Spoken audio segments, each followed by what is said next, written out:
everyone, this is Motabin from Pakistan and you're watching my YouTube channel Insani, which aims to invoke a little bit of humanity in all of us through awareness and understanding. So today I wanted to make this video in regards to this one thing about me. It's actually, I'm trying to explain this question. It's a question that why me, Motabin Baloch, hate the concept of paganism so very much, despite the fact that I lived for 8-9 months in India and actually visited quite a few Hindu temples, and I was a regular at one of the Shiva temples. I used to visit once a week, and I do agree there was a certain amount of spirituality around that. But still, I now feel that I personally am the most anti-paganist myself. Anything which is slightly pagan does not go or digest in me, or doesn't go into my system, and I find a very real and concrete reason behind this. So in my opinion, at the core of paganistic theology lies the discrimination, persecution and subjugation of women. And why do I feel this, that this is like this, is because the amount of materialization and sexualization is associated and done with women. Women either in the in the Hindu and very idol worshipping scenario, they are seen as the source of as deceit or a sin, or they are the ones who are sort of they are the ones who need to be dealt very carefully because they invite the men into sin. That is more of a concept which is very prevalent in Christianity. One, Christianity overtly stresses on the fact that Maryam, or Mary the Virgin. So the concept, although it comes with a positive connotation, being a virgin or having a celibacy-based life, and not having sexual desires and stuff.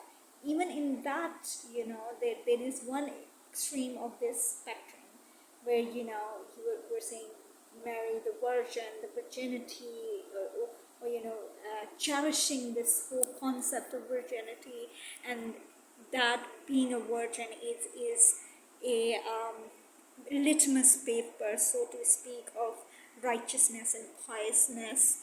There is a little bit of such things in Judaism, but I will make another separate video after this video to explain what is the concept of the Jewish theology in this regard. But in my opinion, paganistic theologies, including Christian theology and Islamic theology, which in my opinion is very much paganistic in another way, but still very paganistic, do persecute, subjugate and discriminate women in the sense that there is this focus of women being the sexual objects, women being this material thing which will corrupt the men, or or the invitees of sin.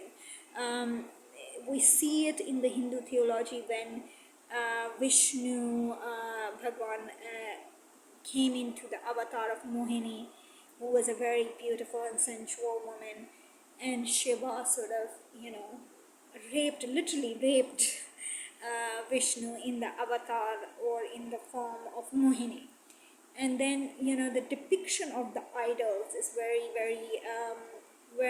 in a sense very materialistic. The Kali, the goddess Kali, who is the most powerful, woman, goddess, but she is shown as an hideous woman, as a somewhat, a witch figure, sort of her caricature is very witchy and very bad, just because she is very powerful, that she slayed even Lord Shiva, who is, according to Hindu theology, is a Mahadev.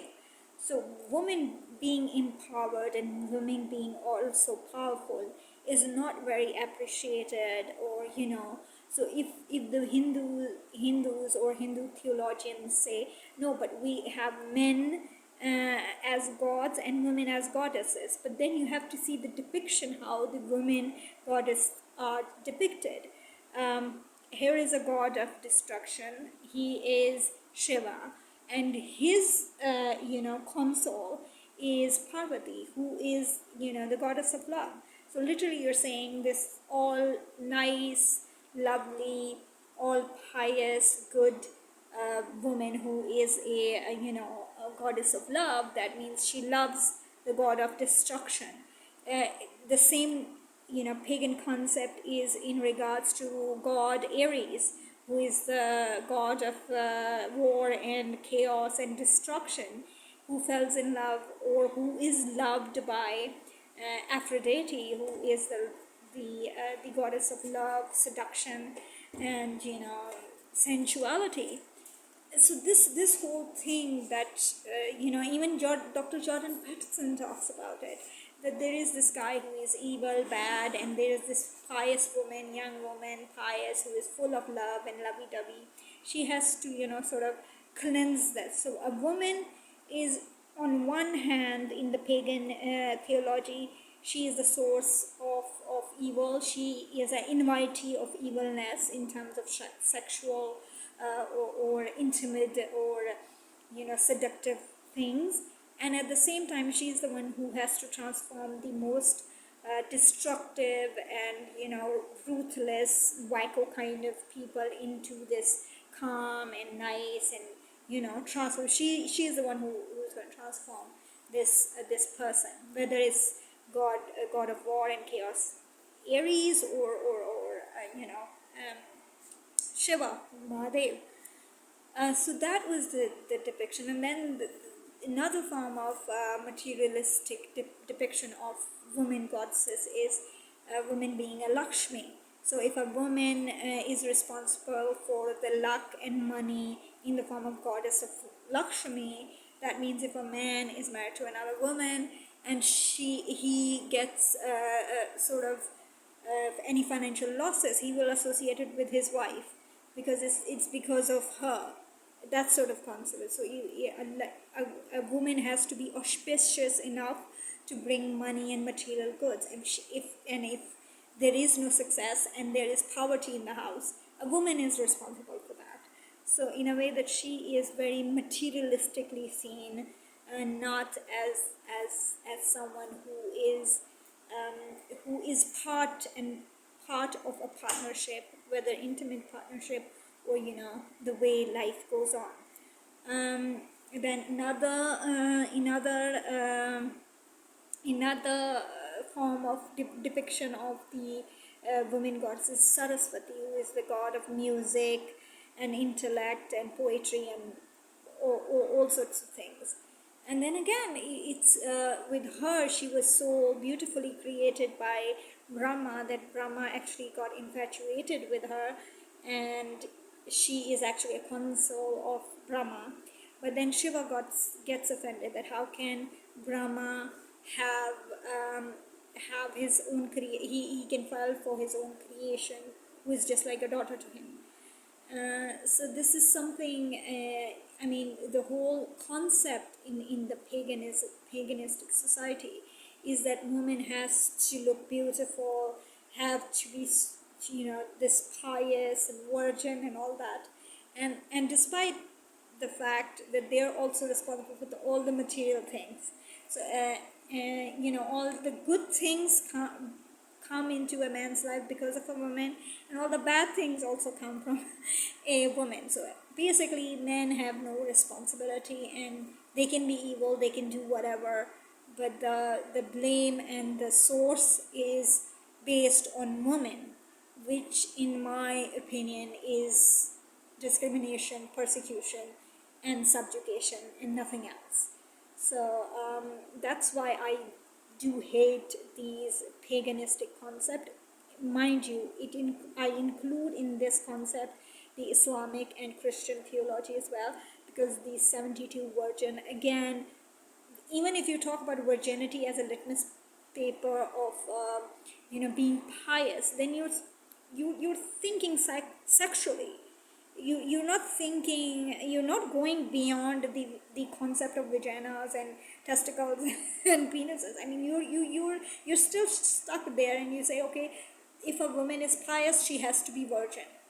And then if then you go to the other extreme in the Hindu concept. I mean, even if you are naked or you are being sensual, I mean, Kama Sutra comes from there. So what is that? Uh, and then you have to have this sati concept. And there's stories. Even Mahabharata starts with one woman married to 5 men, and then Krishna coming in to protect her, because some guy was trying to uh, make her nude or take away her sari or something like that.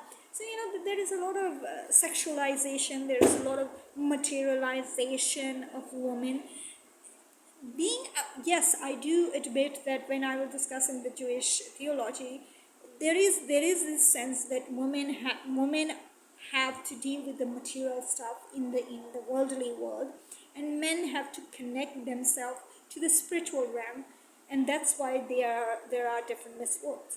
But here, when we see in Christianity or Islam and Hinduism, there is another level of materializing and sexualizing women.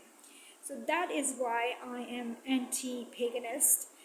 Now I'm highly anti-paganist, and I think I'm only growing in the sight of it. And I feel the societies, if you want to see that how much paganistic their thought process is, just see through this litmus paper. This litmus paper is how much the women are persecuted, discriminated, and subjugated. If women are subjugated, they're discriminated, and they're persecuted. That means the amount of paganistic ideas are ingrained in that society. I would talk about the concept how women are seen and portrayed, and how I understand the role of women in the Jewish theology, and then you see these two videos and you will compare how it works and why do I actually am more inclined towards the Jewish faith as a woman.